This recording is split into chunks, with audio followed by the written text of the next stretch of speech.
Doimiy stressda bo'lish qaysi kasalliklarni keltirib chiqaradi? Stress, ya'ni nerv tizimi bu butun organizmni boshqarib turadigan tizim. Biz buni hammamiz bilamiz va bosh miya butun organizmni boshqarib turgandan keyin stress juda ko'p kasalliklarga sabab bo'ladi. Avvalambor aytib o'tishim lozim, bu yurak qon tomir kasalliklari.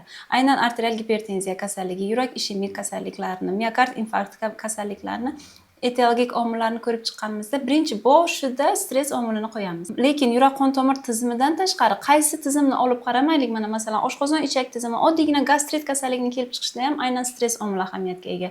Yoki xoletsistit deb aytamiz, yoki pankreatit deb aytamiz, o't tosh kasalligi deb aytamiz, semirish holati deb aytamiz. Boshqa endokrin kasalliklarni olishimiz mumkin, buyrak kasalliklarini olishimiz mumkin.